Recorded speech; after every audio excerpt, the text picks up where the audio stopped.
안녕하십니까. AK라디오 시청자 여러분, 아시아경제 백강령입니다. 오늘도 박선미 부장, 이경호 부장 모시고 백강령의 이슈백 진행해 보도록 하겠습니다. 안녕하세요.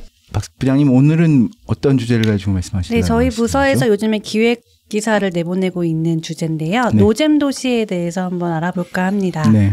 자, 노잼 도시 무엇일까요? 그거부터 설명이 정말 필요할 것 같아요. 노잼이란 말은 사실 많이 쓰잖아요. 네. 재미가 없다라는 얘기인데 네. 재미없는 도시를 말합니다. 그러니까 뭐 놀거리, 볼거리, 즐길거리 이런 게 좀 부족해서 현지의 그 지역민들은 좀 심심하고 타 지역에서는 방문객들이 좀 가서 할 게 없는 노잼 도시, 그러니까 재미가 없는 도시를 말하는 건데요.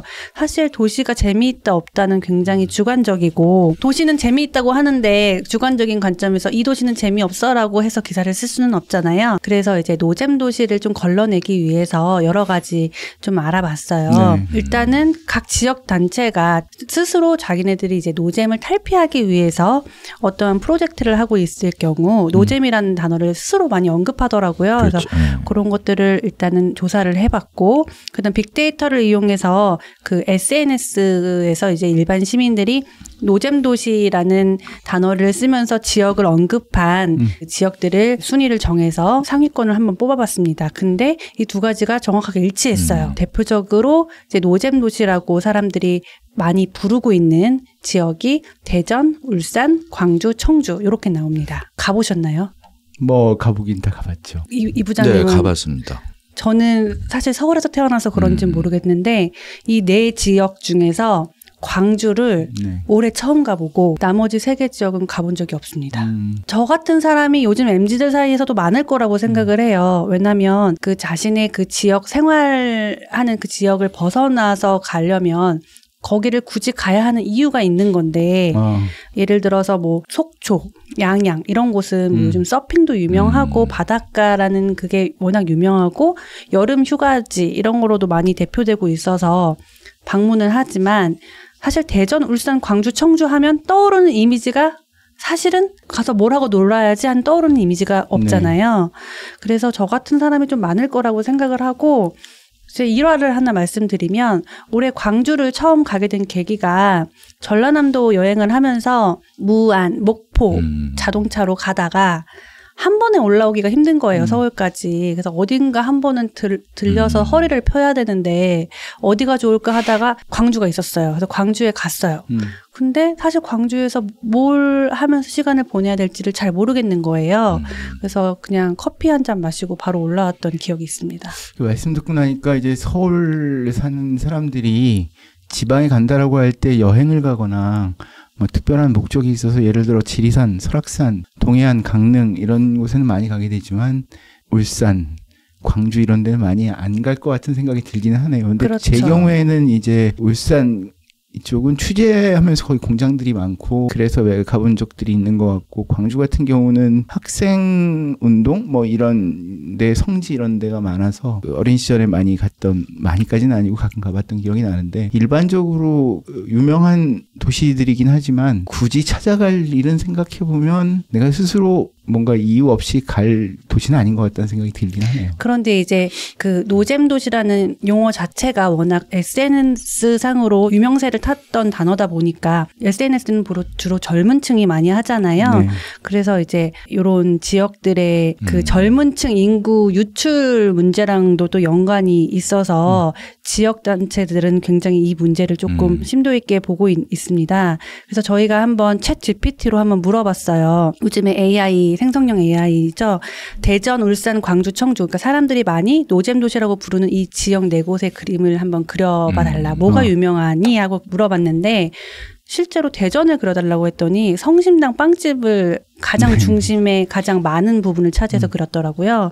울산은 마찬가지로 공업도시, 그다음에 광주는 그 5.18 때문에 그 태극기 있죠. 네. 태극기로가 좀 가득 채워졌고, 청주는 충청북도 약간 우리 대한민국 지도로 보면 중간 정도에 위치해 있다 보니까 뭐 기차나 비행기나 이런 교통수단을 잔뜩 그렸더라고요.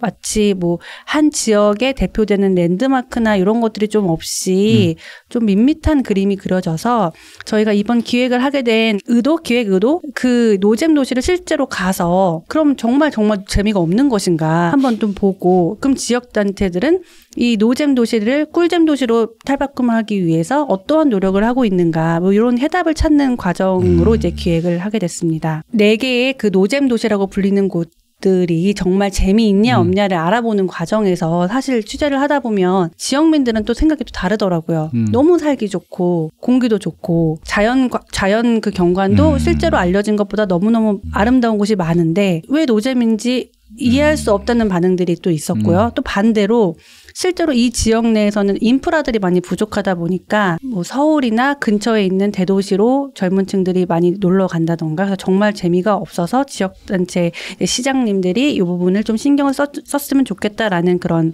반응들이 좀 있었습니다. 그럼 꿀잼 도시 어떻게 하면 꿀잼 도시가 될 수 있다고 생각하세요? 일단은 그 젊은이들이 많이 모이도록 만드는 거가 필요하겠죠. 그 젊은 친구들이 요즘에 한창 꽂힌 것들이 많은 축제들이에요. MZ들이 또 각종 축제들을 많이 찾아다니고 있는데 그래서 이 많은 도시들이 축제를 그 꿀잼 프로젝트의 좀 핵심 사업 중 하나로 포함시키고 있습니다. 실제로 2019년도에 이제 문화체육관광부가 지원하는 지역 축제가 한 880개 정도 있었는데 올해는 1,000개를 넘었어요. 1,200개 정도 되고 있거든요. 그만큼 예산을 투입해서 축제를 만들어서 이제 외지인들을 많이 끌어들이려는 시도를 하고 있다고 봐야겠죠. 그리고 두 번째는 또 중요한 것들이 많이 신경 쓰고 있는 것들이 랜드마크들을 만드는 것들이에요. 그러니까 뭐 대규모 관광지를 조성한다던가 예를 들어 울산 같은 경우는 태화강의 그 특성을 살려서 그 위에 뭐 세계적인 공연장을 만든다던가 뭐 K-팝 사관학교를 설치한다던가 하는 그런 식의 랜드마크를 좀 건설하려고 노력하고 있고요. 흔히 말하는 뭐 테마파크 이런 것들도 랜드마크가 될 수 있죠. 그리고 세 번째는 복합 쇼핑몰. 생각보다 지방에는 쇼핑몰들이 이렇게 하나씩은 있어도 우리가 서울에서 많이 사람들이 모이는 복합 쇼핑몰은 많지 않더라고요. 그래서 봤더니 광주 같은 경우는 굉장히 광주 광역시로 좀 큰 도시잖아요. 그런데 생각보다 인구 141만 명이 삶에도 불구하고 복합 쇼핑몰이 하나도 없고 5성급 호텔이 하나도 없고 그러니까 한마디로 인프라가 부족한 거죠. 그래서 이런 것들을 좀 보완하기 위해서 이제 시에서는 복합 쇼핑몰 유치 뭐 이런 것들에 좀 신경을 쓰고 있는 모양새입니다. 말씀하시는 걸 듣다 보니까 뭐가 생각났냐면 공기 좋고 인심 좋고가 참 좋은 건데 이렇게 심심하다는 느낌하고 굉장히 잘 맞는 말들이거든요. 그렇죠. 안정적이고 변화 없고 이제 살기는 좋고. 근데 이제 말씀하신 4곳 중에서 사실은 3곳이 광역시거든요. 네네. 큰 도시죠. 큰 도시고 청주는 사실 과거에 그 교육도시 이미지가 강해서 아마 또 그런 것도 있을 것 같고요.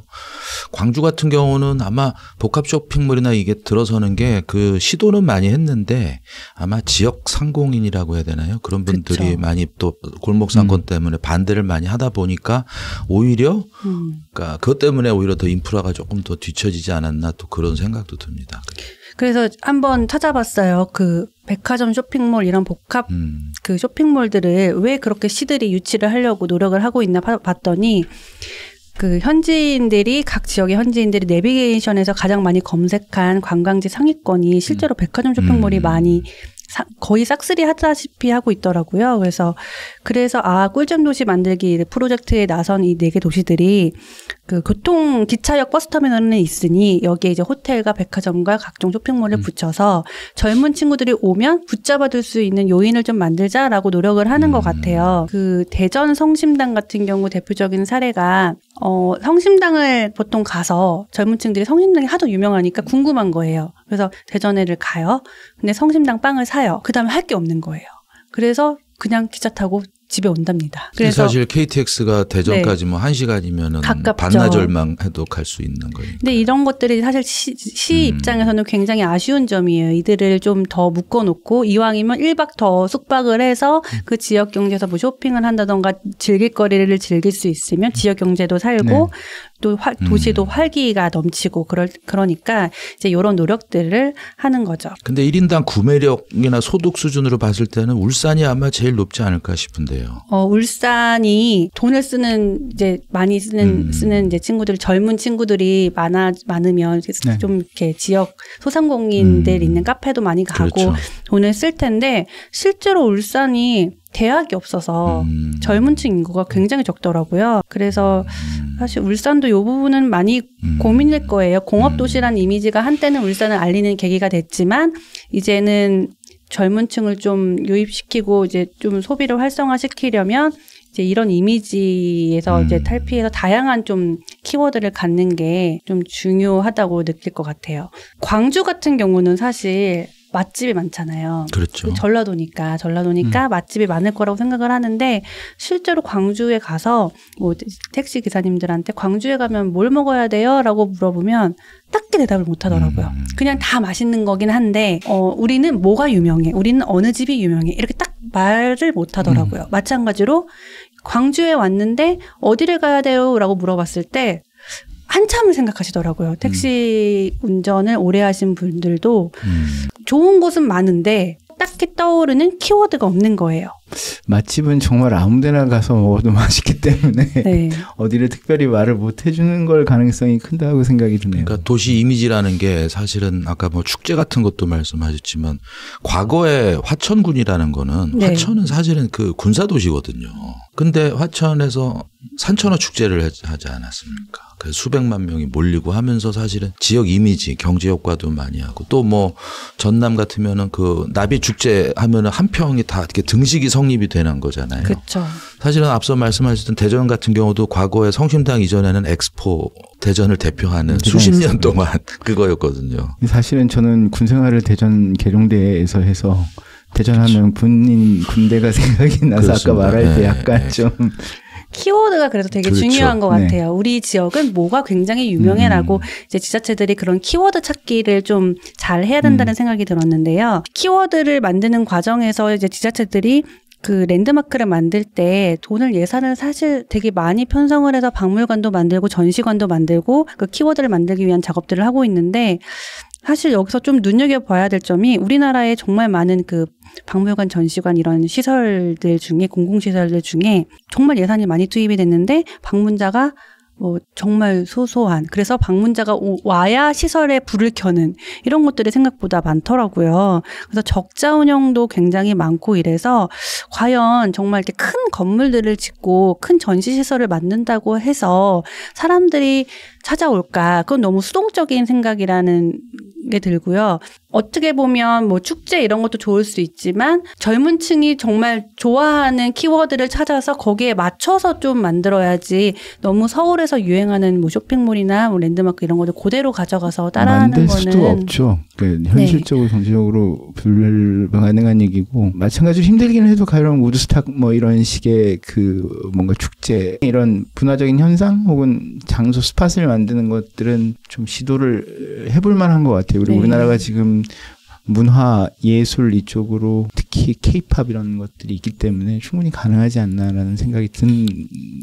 근데 이제 말씀하신 것처럼 사실은 축제라든지 이벤트라든지 랜드마크 그런 하드웨어에 치중되다 보면 그게 나중에 다 흉물이 되고 예산 낭비가 되고 처리가 안 되는 참 그게 뭐 계륵이라고 그래야 되나요? 그 골목 사건들도 말씀하신 많이 것처럼 죽고 청주 같은 경우도 사실은 과거에 청주공항이 생겼을 때 초창기 때 가봤을 때는 정말 허허벌판에 이용객도 거의 없었는데 뭐 다행스럽게 지금은 청주공항이 어떻게 보면 하나의 허브로 또 육성이 돼가지고 그 유입자들이 많다고 하더라고요. 어떻게 보면 청주시에서도 아마 그런 걸 고민을 할 겁니다. 허브 공항으로서의 역할이 커지는 상황에서 유입 인구, 그러니까 체류 인구, 생활 인구, 와서 돈 쓰는 사람들 그런 것도 많이 할 텐데 사실은 지방 공항들 보시면은 뭐 개점 휴업 상태들도 좀 있고 그런 것들이 많지 않습니까? KTX 역도 마찬가지죠. 전혀 이상한 곳에다가 역이 지나가는 바람에 사실은 지역 경제에 전혀 효과가 없는 거예요. 그게 아마 공주역 같은 경우가 아마 그럴 겁니다. 그게 정말 생뚱맞은 곳에 있거든요. 그러다 보니까 이제 그 지역 생각보다 수천억이 들이고 운영비가 한 해에 수백억이 들어갔는데 효과는 아무도 누리지 못하는 그런 것만 되는 네, 거죠. 그래서 그 노잼 도시라는 지금은 오명처럼 들릴 수는 있겠지만 또 장기적으로 보면 이런 게 이제 사람들로 하여금 정말 얼마나 재미없길래 한번 가볼까라는 생각으로 이제 더 많은 관광객이나 그런 사람들을 유치할 수도 있고 시에서는 또 적극적으로 노잼 탈피를 그렇죠. 위해서 뭔가를 할 테니 어떻게 보면 그렇게 나쁘게만 생각하지 할 필요는 없지 않을까 이런 생각이 듭니다. 그래서 대한민국 모든 도시가 꿀잼 도시가 오히려 됐으면 역으로 좋겠어요. 효과가 아마 이미지가 좀 더 좋아졌을 수도 그럴 있어요. 수도 있어요. 사실 도대체 네. 어떻길래 사람들이 검색을 해볼 거 아닙니까? 아 정말 노잼인가? 그러면 정말 가볼 곳이 없나? 말씀하신 것처럼 그렇게 되는 거고. 그래서 이거를 시들이 좀 잘 활용을 했으면 좋겠어요. 예전에 그런 얘기를 했었는데 죽어서 천국에 가면은 좋겠나라고 했을 때 별로 안 좋을 것 같아. 왜 그러냐면 거기 너무 조용하고 나 아는 친구들은 다 지옥에 있을 것 같고 그래서 근데 딱 그 노잼 도시라는 게 지금 말씀하신 거 들어보면 조용하고 깨끗하고 인심 좋고 좋은 동네긴 한데 다들 또 반대로 이렇게 그렇지 않고 시끄럽고 사람들이 악에 받쳐 있고 뭔가 시끌벅적한 이런 데를 원한다는 생각도 들기도 하네요. 자, 이번에는 우리 박성민 부장께서 이제 노잼 도시 얘기하셨는데 만약에 요새 이제 휴가 시즌이지 않습니까? 박성민 부장께서 얼마 전에 휴가 다녀오셨다고 하는데 해외 다녀오셨죠? 네네 다녀왔습니다. 예. 탔습니다. 거기 호주 갔다 오셨나요? 네, 호주 다녀왔습니다. 살기가 어떻습니까? 거기는 꿀잼인가요, 노잼인가요? 제가 간 도시는 브리즈번이라고 시드니, 브리즈번이 멜버른 이렇게 유명한 곳은 아닌데 약간 살기 좋고 정말 자연 좋고 조용하고 이런 곳인데 그렇죠. 호주의 대표적인 노잼 도시라고 실제로 불리더라고요. 근데 저는 좋았습니다. 네, 한국과 워낙 환경이 다르다 보니까. 노잼 도시를 좋아하는 분들도 있다니까요. 그럼 만약에 브리스번에서 한 달 이상 또는 6개월 이상 회사에서 거기서 일을 해라. 네, 완전 땡큐죠. 월급은 그대로 받고. 월급 반토막해도 전 만약에. 땡큐입니다. 그러면은 이제 할 수 있다. 네, 완전 땡큐죠. 그렇죠. 그러면은 길죠. 그 말고 또 그런 조건으로 해서 만약에 어디서 정말 한 6개월, 1년 정도 원격 근무를 하면서 네. 그런 곳이 가고 싶은 곳이 있다면 혹시 뭐 생각나시는 곳이 있을까요? 일단 자연 환경이 좋아야지 일을 하는 시간 외의 시간을 이제 좀 힐링을 하면서 보낼 수 있으니까 자연 환경이 일단 최우선 순위가 돼야 될 것 같고요. 두 번째는 아무래도 회사에서 웃돈을 얹어서 주는 게 아니다 보니까 그렇죠. 생활하는데 비용이 조금 저렴한 곳이면 좋겠다라는 생각이 드네요. 맞습니다. 네. 그래서 이제 그런 것들을 우리가 그 워케이션이라고 하거든요. 일과 그러니까 워크와 베케이션을 합친 워케이션이라는 단어들을 많이 쓰고 이제 해외에서는 유목민 그러니까 노마드라고 하는데요. 그걸 디지털 노마드라고 하는 겁니다. 그러니까 일도 하면서 휴양지에서 일도 하고 쉬기도 하고 같이 그걸 겸하는 거거든요. 그 조건 말씀하신 그 조건들이 좀 있죠. 전 세계에 한 지금 뭐 통계상으로 한 3,500만 명의 그런 디지털 노마드족이 있다고 하는데요. 전 세계에 주로 업무 특성상 IT 프리랜서들이 그런 쪽으로 많이 한다는 직접 거거든요. 대면하지 않고 컴퓨터로도 일을 할 수 있는. 그렇죠. 대면으로 안 해도 되고 월급은 그대로 받고 말씀하신 것처럼 그 조건이 있습니다. 근데 아시겠지만 외국인이 우리나라 들어올 때는 사실 지금 취업 비자가 아닌 상황에서는 체류가 한 몇 달 안 되거든요. 그렇죠. 근데 6개월, 1년, 뭐 2년 정도를 내가 여기서 이렇게 하고 싶다라고 했을 때는 사실 비자 문제가 제일 있습니다. 그래서 그 디지털 노마드를 위한 비자가 제도들이 좀 따로들 있고요. 그 조건 중에 하나가 생활이 편해야 되잖아요. 네. 그리고 말씀하신 것처럼 방값이 크게 비싸지 않아야 됩니다. 동남아로 좀 한정될 것 같은 느낌이 드는데요. 치안도 중요하고 일을 해야 되잖아요. 더 중요한 것도 있습니다. 인터넷 맞습니다. 예. 인터넷 환경, 치안, 안전 여러 가지가 조건들이 있는데요. 그래서 그 이 디지털 노마드와 관련된 각종 그 통계 또는 그런 사이트 커뮤니티들이 있는데 여기서 그 얘기를 합니다. 이제 그 성지가 어디냐. 사실은 중구난방인데요. 대다수 공통적으로 이제 좀 키워드가 나오는 도시들이 있는데 그 1위가 스페인 바르셀로나가 압도적으로 많이 항상 꼽히더라고요. 바르셀로나 그다음에 뭐 우리가 다 아는 도시입니다. 뭐 두바이도 요새는 많이 그런 게 있고요. 두바이는 비싸지 않을까요? 체코 프라하 그렇죠. 그러니까 이거는 원격 근무의 매력과 용이성, 그러니까 이제 정말 매력적인 도시, 가격을 떠나서 뭐 마드리드, 네덜란드 암스테르담, 포르투갈 리스본, 뭐 이런 것들이 있습니다. 아이슬란드의 레이캬비크라고 있는데 거기를 추천하는 곳들도 있고요. 또 이제 노마드 리스트라는 곳이 조금 현실적인 겁니다. 왜냐하면 생활비, 인터넷 환경, 치안 네. 여러 가지의 순위를 정하고 거기에 한 달 살기의 평균 비용들을 낸 건데요. 1위가 태국 방콕이었습니다. 좋죠. 한 1,400불 정도니까. 예. 그리고 2위가 역시 태국이었어요. 치앙마이. 이거는 $1,000면은 가능하다는 거고 여기서도 바르셀로나가 나옵니다. 스페인 바르셀로나. 근데 여기는 한 4,800불이 제주도는 없나요? 제주도는 없습니다. 그리고 이 조사에서 5위가 서울이었는데요. 한 네. 2,500, 2,600달러니까 300만 원 정도라고 해야 되나요? 그 정도 내용입니다. 그리고 이제 좀 10위권 안에는 뭐 도쿄도 있고 부에노스아이레스 이렇게 있는데요. 10위권 밖에는 또 우리 대전도 있더라고요. 1,691달러. 우리나라에서 조사한 건가요? 아닙니다. 이 노마드 리스트라고요. 그 해외까지 아는 예. 그런 것들이 있더라고요. 그리고 약간 좀 편파적인 거긴 하지만 디지털 노마드 코리아라고 또 별도로 있는데요. 여기서는 1위가 사실 서울이었습니다. 스스로 이곳에서 그랬어요. 편파적이긴 하지만 저희는 매우 좋은 환경에서 그럼 일을 하고 있는 거군요. 편파적일 수 있지만 가장 좋은 곳이라고 생각합니다. 이제 추천 사유가 이렇더라고요. 밤에 올빼미나 다른 시간대에 걸쳐 일하는 사람들에게 서울의 편의점 문화, 24시간 연중 무휴 문화는 정말 언제나 필요할 때 노잼보다는 꿀잼을 즐길 수 있다. 대중교통 인프라도 좋고 인터넷 인프라도 좋고 안전하고 매우 편리하다. 그리고 방콕 같은 경우는 확실히 가성비가 뛰어나다라는 평가가 많더라고요. 고층 아파트에서 살면은 모든 편의 시설을 다 이용할 수 있다고 하더라고요. 보안, 헬스장, 뭐 편의점이 이제 방콕 같은 경우는 그러다 보니까. 그다음에 태국에 뭐 서양 거지가 많다는 얘기가 있었는데, 네, 그렇죠. 이제 유럽에서 그 연금 생활을 하게 된 사람들이 실업급여를 가지고 그 돈으로 태국에 와서 살 수가 있다는 맞습니다. 거예요. 그러니까 실업자가 되면 태국에 와서 이렇게 굉장히 저렴한 물가에 이렇게 살 수가 있다, 막 그랬던. 사실 우리도 뭐 국민연금이 뭐 1인당 평균 뭐 100만 원, 뭐 200만 원 그렇죠. 내외지만 국민연금 말고 개인연금이라든지 뭐 사학연금 또는 군인연금을 가서 한 300, 400 이상이면은 태국 가서 충분히 살 수 있죠. 사실 태국이 불교 국가다 보니까 네. 치안이라든지 그런 것도 물가가 또 되게 정말 저렴하거든요. 그러다 보니까 뭐 요즘 그런 거 많지 않습니까? 한 달 살기. 이제 이렇게 됐는데 그 워케이션을 사실은 국내에서도 많이 도입을 하고 있거든요. 워케이션이라는 게 말씀드린 것처럼 우리가 주민등록상의 인구가 아닙니다. 워케이션으로 들어오는 사람들은 생활인구 또는 체류인구죠. 아까 말씀하신 노잼 도시의 그 도시의 그 지자체들 그 지방 정부가 고민하는 부분도 그렇지 않습니까?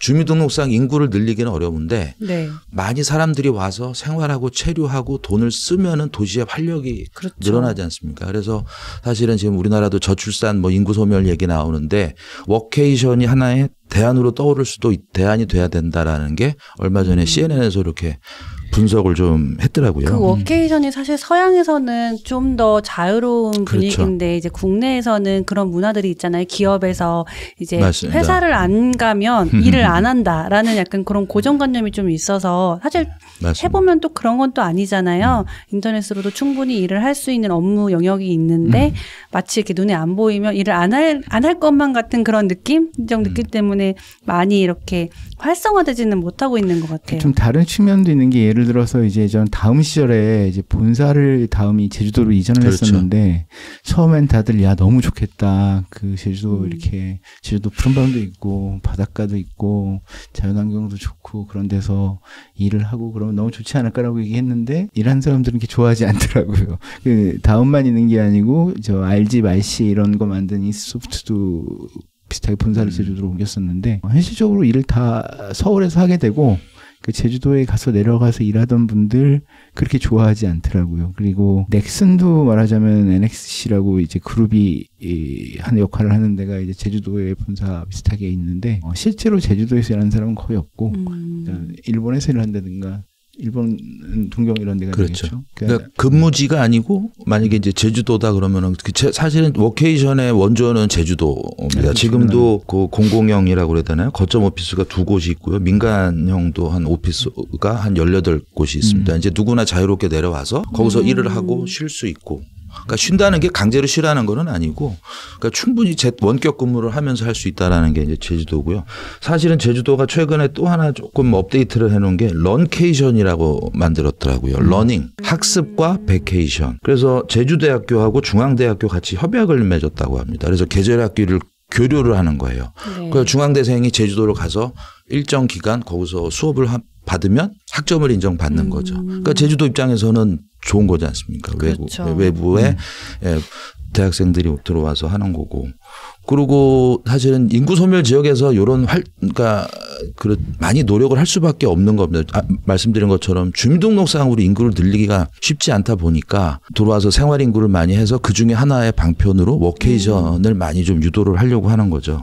그 대표적인 것들이 이제 뭐 양양. 이번에 서핑 네. 성지로 뭐 됐다가 최근에는 조금 별로 인식이 안 좋죠. 사실은 여름에 피서객이 좀 줄었다고 합니다. 너무 이게 바가지오금도 있고요. 그 생활 자체가 굉장히 그 뭐라고 그래야 되나 정상적이지 않고 뭐 MG의 해방구라고 그래야 되나 직석 만남의 성지라고 그래서 그러니까 그러다 보니까 가족 단위가 가기 부담스럽다고 합니다. 그래서 강원 지역에 6개인가요? 그 중에 다 사실은 방문객이 증가했는데 양양만 한 7만 몇천 명이 빠졌다고 하더라고요. 그게 사실은 그 역설이 되는 겁니다. 그런 성지가 되다 보니까. 그래서 사실 양양도 지금 워케이션이라 이런 것들이 양양 같은 경우도 받아보고 사실 좋을 수도 있지 않습니까? 양양이라든지 강원도 영월이라든지 이런 인구 소멸 지역에서 워케이션 을 많이 하려고 좀 노력을 하고 있고 정부 차원에서도 사실은 지금 이런 워케이션 아까 말씀드렸던 워케이션 비자 디지털 노마드 비자에 대해서 조금 더 개편을 하려고 노력을 하더라고요. 왜 그러냐면은 지금 기준으로는 좀 요건이 좀 셉니다. 이 비자를 하려면은 최소 한 소득이 한 연봉 한 9천만 원 정도가 돼야 되거든요. 외국인이. 그럼 사실 고소득 전문직 대상인데 이 정도면 너무 좀 그렇다. 그래가지고 요걸 조금 더 줄이거나 낮추는 걸로 하고 있고요. 일본도 사실은 일본이나 외국도 그 비자 워케이션 비자 제도를 좀 많이 좀 풀고 있습니다. 그게. 네. 그러니까 좀 역설이죠. 어떻게 보면은 좀 기왕이면 오래 눌러서 네. 지역 주민들하고도 좀 지역 경제 효과도 있고 또 다만 이제 저런 것도 있습니다. 워케이션으로 이렇게 들어오는 사람들에 대해서 좀 이렇게 제도를 또 좋게 해주니까 현지 주민들은 또 불만이 있을 수도 있다. 뭐 이제 그런 것들도 있는데요. 인구 소멸, 뭐 노잼 도시, 꿀잼 도시. 그러니까 저는 사실은 워케이션을 하면 꿀잼 도시에서 하고 싶거든요. 서울이네요. 아, 서울. 지금 실천하고 계시네요. 양양은 좀 어려울 것 같고, 양양은 지금 저 같은 나이들을 받아주지 않는 것 같고. 그래서 워케이션에 대해서 좀 정부나 이런 우리 지자체들도 고민이 많은 것 같은데요. 아까 계속 말씀드린 것처럼 실제 주민등록상 인구는 늘리지 못해도 생활 체류 인구를 많이 늘리는 방안으로 좀 하나의 마중물이 됐으면 좋겠습니다. 이 결국은 노잼 도시, 꿀잼 도시도 그렇고 워케이션도 그렇고 인구 문제인 것 같아요. 네네. 그러니까 노잼 도시가 늘어날 수밖에 없는 게 젊은 사람들이 없어지고 다들 그 서울만 가고 그러면 나머지 도시들은 별로 재미없는 데가 되고 그런 상황이고 그 당장 해결 방법은 그 한국으로 많은 외국인들이 워케이션 온다든가 와주는 것밖에 없는 것 같거든요. 많은 내국인들이 사실 지방에 워케이션 해도 좋은 거죠. 그렇죠. 서울 사람들이 지방에 가서 워케이션을 하고 그다음에 외국 사람들이 한국으로 들어오고 그거밖에는 뭐 방법이 지금 없고 지금부터 애를 많이 낳아서 인구를 다시 늘리자는 거는 되더라도 한 20-30년 후 돼야 효과가 나타나는 거니까 그거보다는 당장은 인구 문제를 이제 그 유입 혹은 이걸로 이주, 네, 그렇죠. 혹은 뭐 장기 거주, 장기 체류 그런 쪽을 잘 생각해 봐야 될 것 같습니다. 자, 오늘 백강영의 이슈백 다시 찾아주신 애청자 여러분 감사드립니다. 저 박 부장님, 이 부장님 수고하셨습니다. 감사합니다.